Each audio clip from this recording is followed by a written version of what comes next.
To remain updated with the latest business news, click on the bell icon.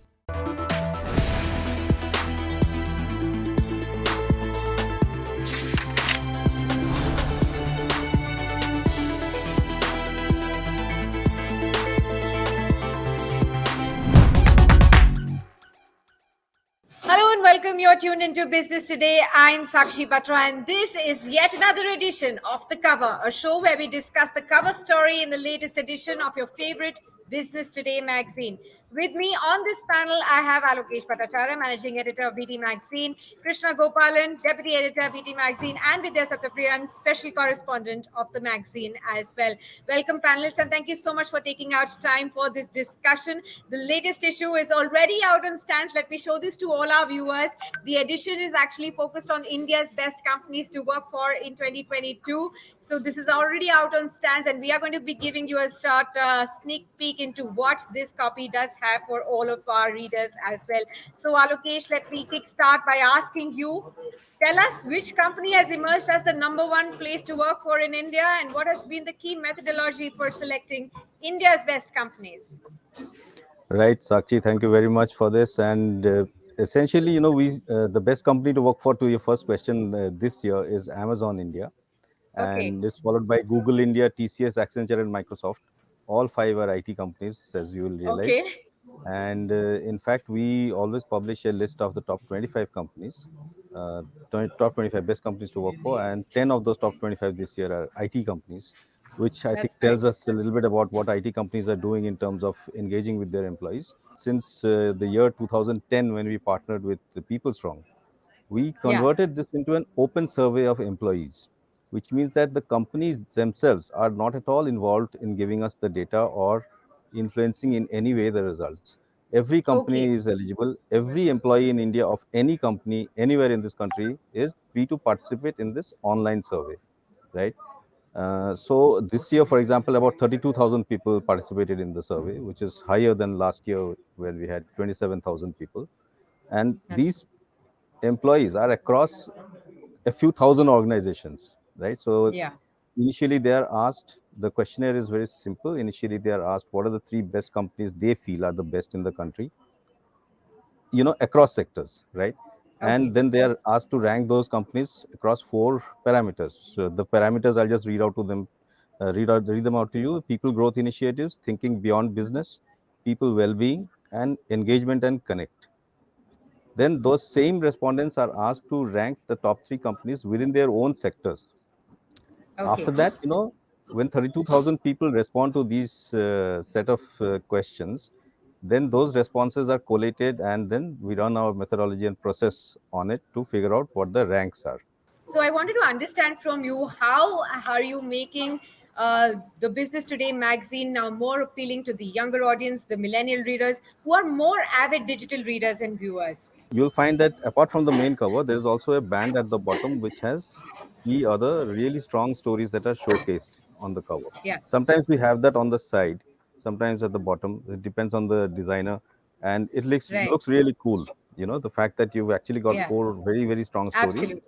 Apart from that, there are other sections also. We're talking about the best companies to work for in this edition. So, Vidya, let me just come to you. You've done an extensive research on this essay as well. Help us understand, this issue comes right 2 years after the pandemic, and the way pandemic has really altered how workplaces really function. So, what in this year's study has really been brought to the fore on the way forward beyond the pandemic? Could you share some insights on what employees' expectations are from the future of work, and how are companies really dealing with the conflict of return to work?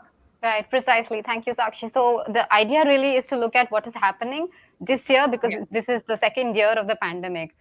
This year, what we've realized after reporting on the story is that there's something of a tussle between between employees and employers. After working in a remote and a hybrid setup for really 2 years now, employees have tasted flexibility and they're not really ready to let go of it. And as companies are trying to get employees back, they've realized that it's not going to be all that easy. It's also a matter of commute and convenience, and not just the virus anymore. And this is something that companies are realizing as well. So if you look at how from an organization's perspective, if you look at it, at the start of the pandemic, if you recollect, the narrative was about how the future of work is going to be remote. And slowly, with time, it changed to how the future of work is actually hybrid. And now, if you look at it, the organizations are testing out different working arrangements based on the industries that they operate in, the management styles that they have, and the roles that they're looking at. Krishna, you spoke to a whole host of IT companies that have a major presence in these best companies to work for in 2022. Help us with some of the insights that you've drawn as to what has really worked for them to be best places to work at, and what can new age companies and new age technology companies really draw as insights to make their companies also more employee friendly in today's age. Thank you, Sakshi. I think some of the takeaways, at least to my mind, are as follows. One, I think the role of disruption is now a pretty well-edged phenomenon in that sense. So they understand that there's a great time to get employees with a basket of reskilling techniques, get them to prepare for the new world. But most importantly, I think the ability to empathize with what the employee wants is a reality that they have to come to terms with, which arguably was not really the case earlier. So the bit about getting employees onto their side, ensuring that they're with the employees all the time is being done at a more serious level, as one can see. This is not an easy job, requires high levels of execution and tremendous levels of perseverance, but at least the attempt and the sincerity clearly stands out. Speaking of reskilling, I think what really stood out when I spoke to companies like TCS was in a situation where the demand from the clients and the customers are pretty varied. They've used this Yeah. time to get they've used this time to get employees to learn newer techniques, new ways of understanding how disruption might make a difference in lives, or just understanding the client's business model a lot better. So it's really an interesting combination of being there with the employees and also getting them ready for a future that looks mighty disruptive. We've also seen a phase of, say, great resignation, attrition, great reshuffle in this period of the pandemic. How are companies really dealing with this? And do you see the need for companies have emerged to redefine work policies with respect to hybrid work now? Yes, certainly. The great attrition, the great resignation, however you would like to call it, is definitely happening in the sense that as it across industries. In fact, there's a lot of people who are changing jobs, and there was a recent Microsoft study, incidentally, which came out after we put our issue to bed, which shows how India is among the top countries where people have changed jobs last year. Yeah. So yeah, certainly this is happening, and one way for them, for companies to look at talent and to tap into talent is to go and hire freshers. That's one thing that they're really seriously looking at. So they want to catch them young, and they want to train them, and then they want to get them into the ways of working that they would prefer.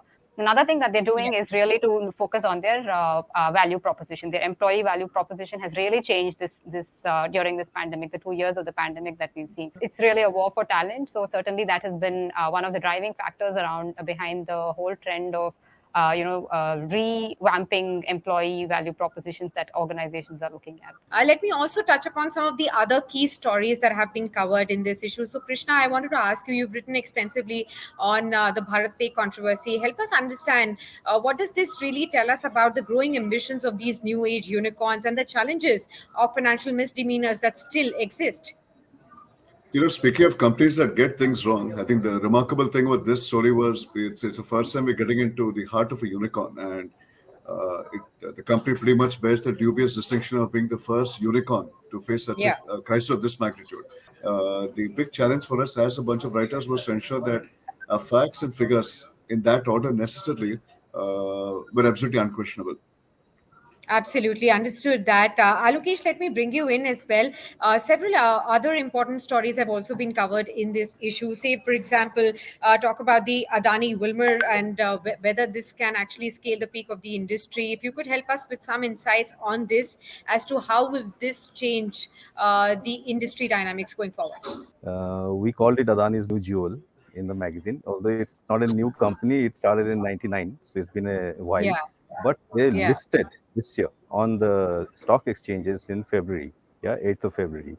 And when they yes, listed, even before they listed, it turned out because that was when everybody got a view into their finances, right? Their numbers were larger and than all other FMCG companies, barring Hindustan Unilever. And yes, Hindustan Unilever has been a gold standard in India's FMCG market for true. decades, right?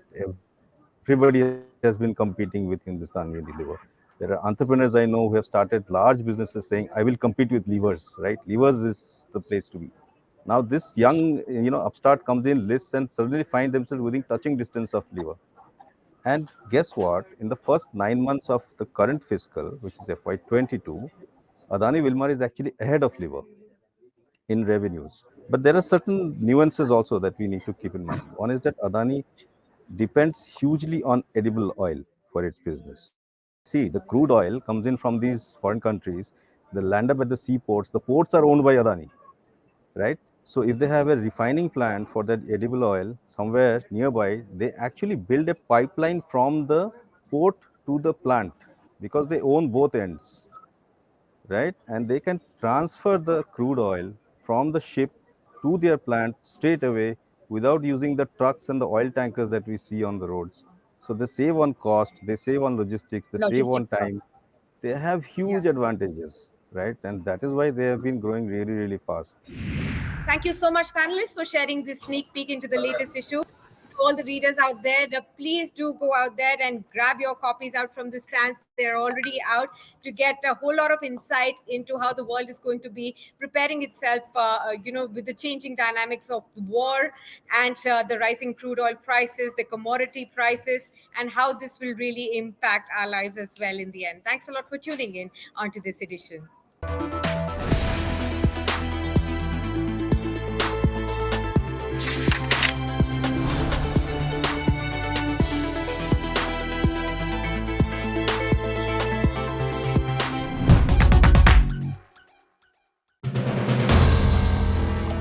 If you like the video, do like, comment, share and subscribe.